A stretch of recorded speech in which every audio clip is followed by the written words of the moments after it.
Well, hello fellow Grumpies.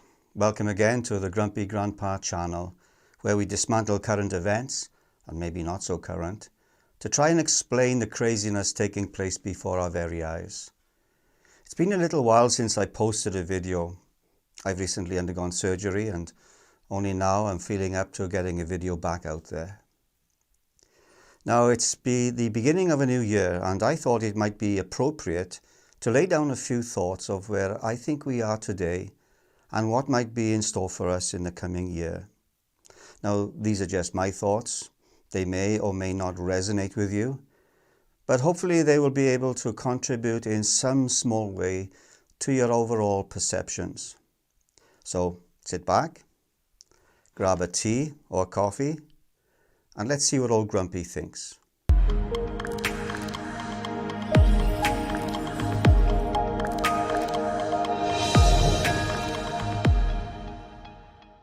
Something has profoundly changed. The world is a very different place. And this change has happened so rapidly, it has caught most people off guard. I think there has been a huge shift in people's perceptions, and the way things are done in the world since the COVID-19 pandemic has increasingly transformed the world. Let me explain. Since the pandemic, it seems the world has gone insane.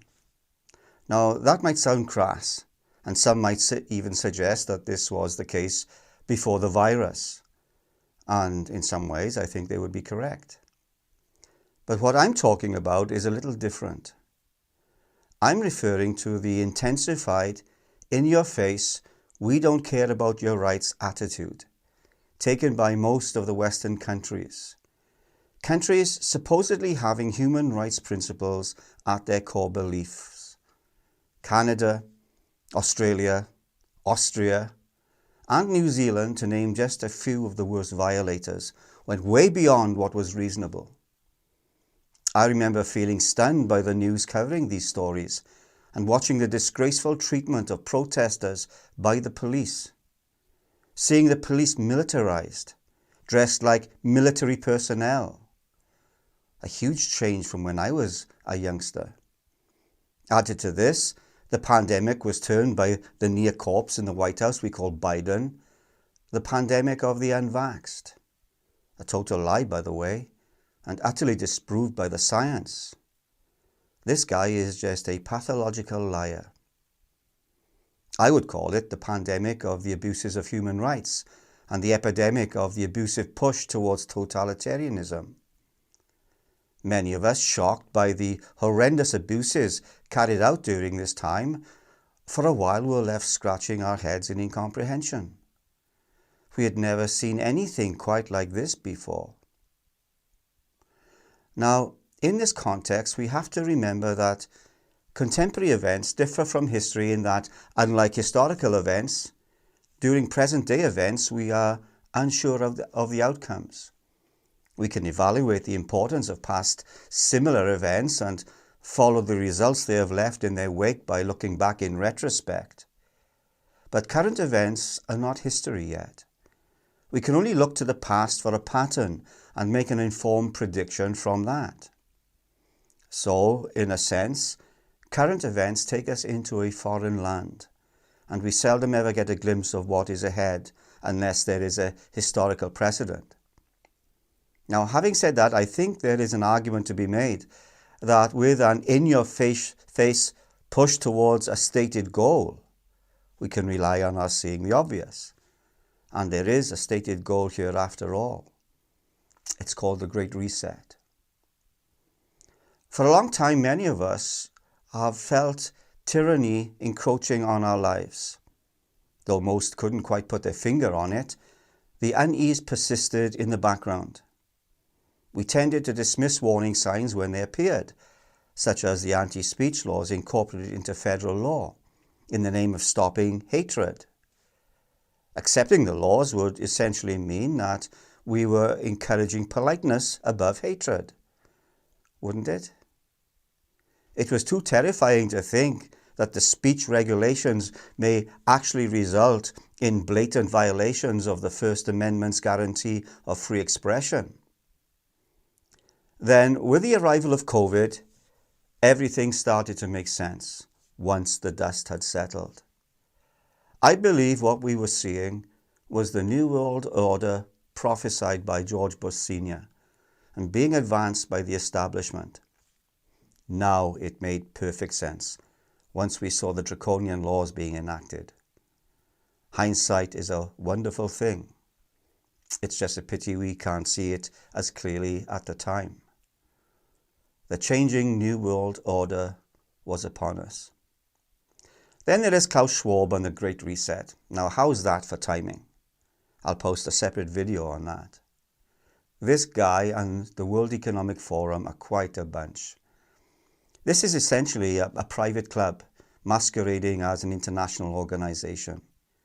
It brings together the richest and most powerful people on the planet. Their influence on the world stage is disproportionate and alien to the fundamentals of a democracy. Yet they are able to wield power and influence because of the complicity of our elected leaders and the numerous business elites who are members of this exclusive club. So the World Economic Forum can operate by proxy, as it were, through the influence it has on our leaders. It's also interesting to note that King Charles is a contributor, or at least he agrees with the Great Reset in principle. Now, this group feverishly is pushing towards a green agenda. I see that the EU is going to charge its citizens carbon tax. This is just the beginning. There will be the banning of gas stoves and everything linked with fossil fuels. These are all moves towards a one world government with a totalitarian agenda. And they have been working at this for a very long time. And now we are living in a period when it is coming to fruition. All the strands are coming together. Now, consider this in the light of recent events. Mandates have a conditioning impact, whether they are enforced or sporadically relaxed due to COVID-19 or for any other reason.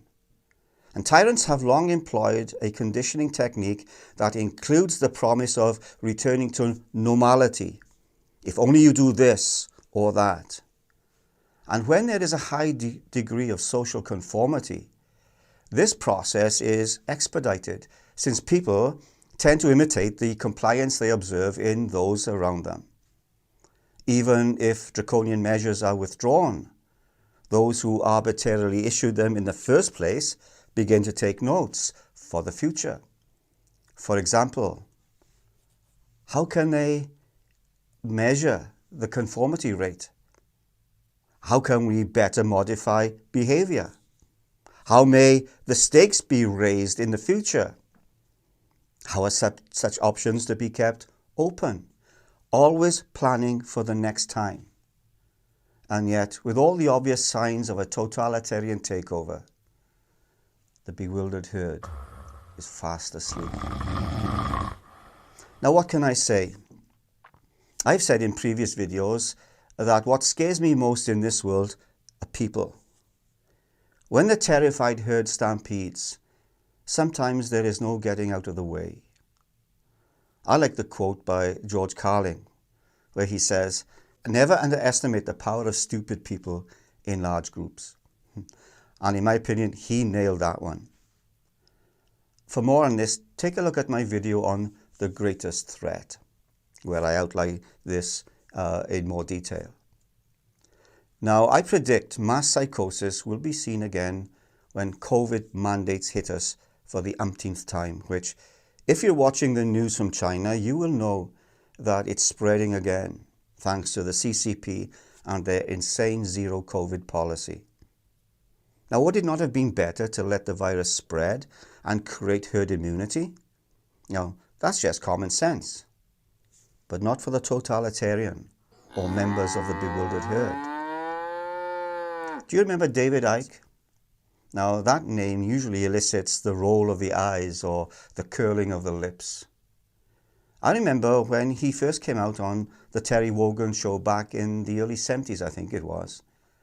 I recall feeling somewhat sorry for him when the audience started snickering, then outright laughed when Wogan said to him, They're laughing at you, not with you.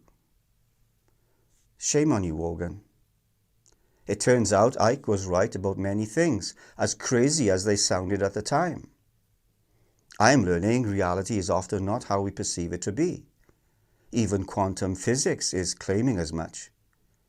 I'm becoming more convinced as time goes on that what Ike has been saying all these years has been closer to the truth than not. He speaks of a global conspiracy, and when you look at the COVID craziness, well, the international coordination is a little disturbing to say the least, don't you think? Not to mention the censorship we are learning of through the Twitter files. All of this makes me wonder what the moo cows make of it, if they are even aware of it. With the current criminal media censoring the news, they're just not covering it, which is another form of censorship. What does that tell you? Wake up maybe and stop watching these criminals? Now, if you've seen my previous videos, you will understand that by moo cow, I mean the mass of people living zombie lives, asleep, unaware, and almost brain dead. The bewildered herd, as Walter Lippmann termed them. These are people who love their chains and their prison cells, who are more than willing to give up their rights, yours and mine included. The scaredy cats, those afraid of their own shadows. You see them all about, all the time, usually wearing the obligatory mask, even though science has deemed the mask useless in the face of viruses. They don't know that over 100 studies have shown masks, at least the ones we are told to wear, are ineffective, having a weave size of 600 microns to stop a virus of 5 microns. And if you ask them to do the math, well, you get a blank stare, maybe a muffled moo there somewhere, and they begin to meander away, to go about their business, to chew the cud somewhere, occasionally looking back in total bewilderment. The math?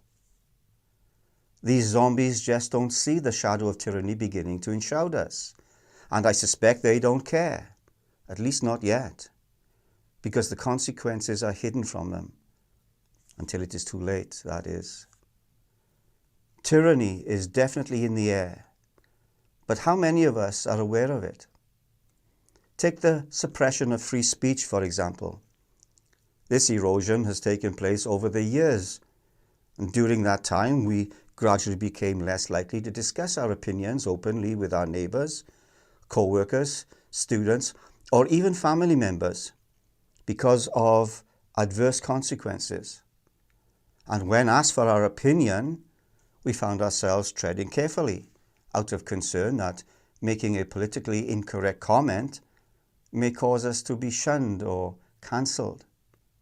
This is called self-censoring. And I'm afraid I'm way beyond that fear.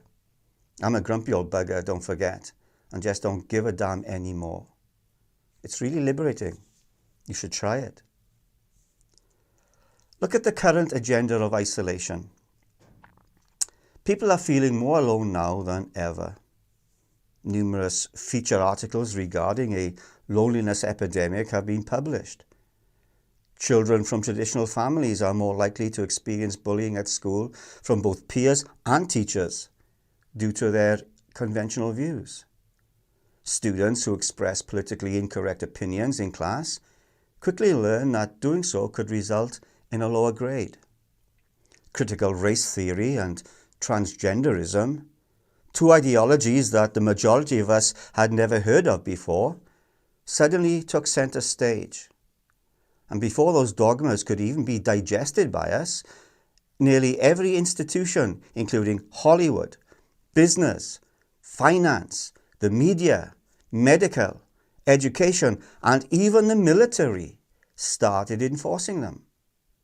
As with pronoun regulations that impose severe consequences for misgendering someone. The entire woke movement advanced controlled speech through forcing their particular forms of speech on others. Insane, right? Even expressing an innocent query regarding these new isms could result in your social media account being suspended, or even your employment being terminated in extreme cases. Again, it was coming from all angles and institutions. This only served to make us feel even more alone and isolated. Why couldn't we have normal conversations without worrying about the mob cancelling us? We began to see that as soon as such a chilling impact on discourse took hold, we grew further apart from one another.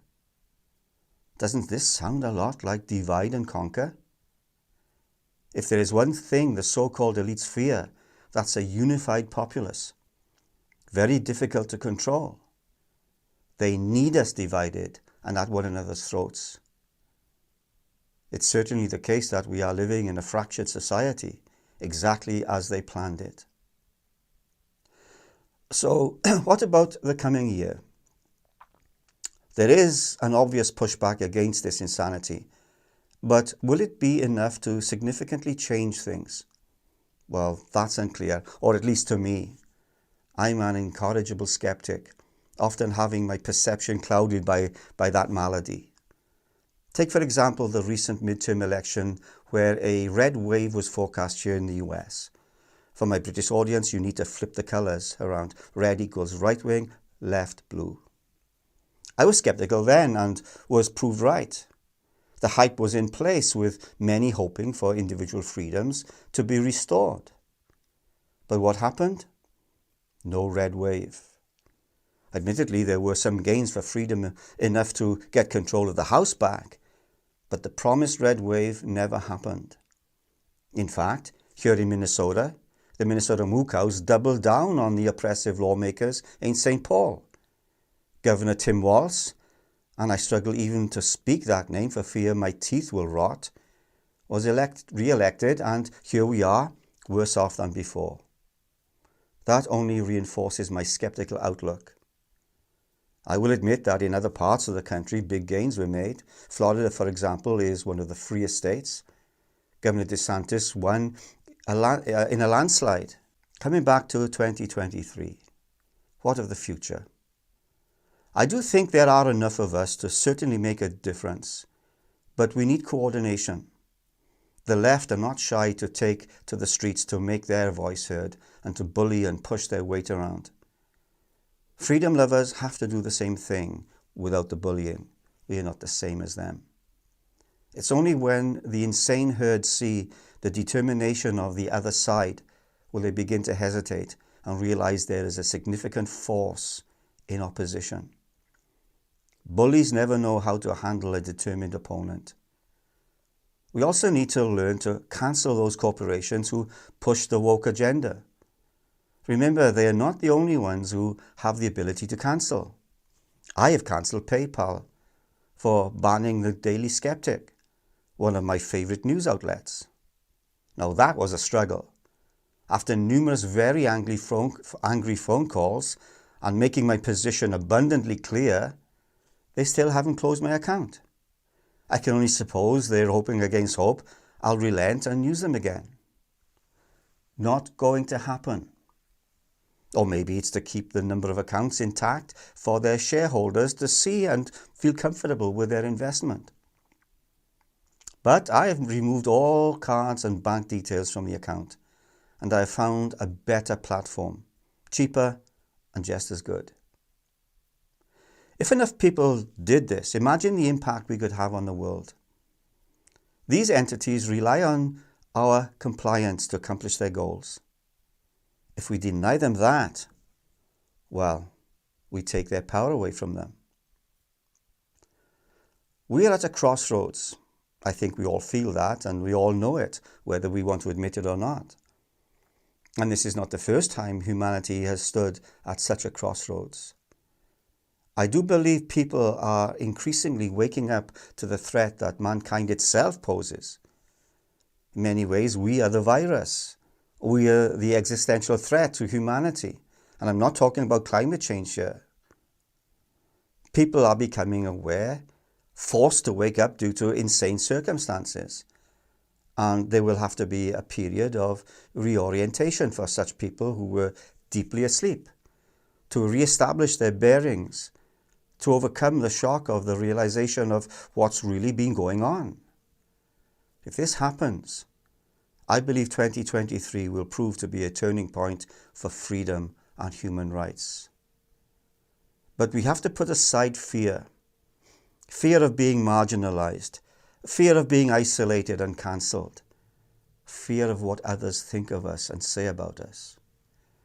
Fear is the great controlling instrument of the tyrant. Someone once said, "Don't let your fear of what could happen make nothing happen." It doesn't matter what others think, especially when you begin to recognize that there are many out there like you and me. We are not alone in this fight, far from it. You don't have to exist in isolation. Join up with other people of a like mind, and there are far more than you may realize. 2023 is all down to us. Will we willingly surrender our freedoms to the tyrants, or will we deny them and fight? Remember, history shows us whether we are direct victims or merely onlookers. The mob mindset is the principal method by which regular people like you and I feel compelled to comply. The French Revolution, Mao's Cultural Revolution, and all subsequent coercive and social movements follow this very pattern. As the crowd forced false public confessions and harassed people, they instilled dread in the population, and as a result, social trust declined, further isolating individuals from one another. Abandon fear and stand up and be counted. For all my skepticism, I do think there is a light at the end of the tunnel if we join together and unite. To quote Benjamin Franklin, "If we do not hang together, we shall surely hang separately." Well, thanks for watching. Hope to see you the next time and the next video when we will grumble once again against the corrupt establishment and the censoring crooked media platforms. By the way, you can also find my videos on Rumble. Until the next time, cheers.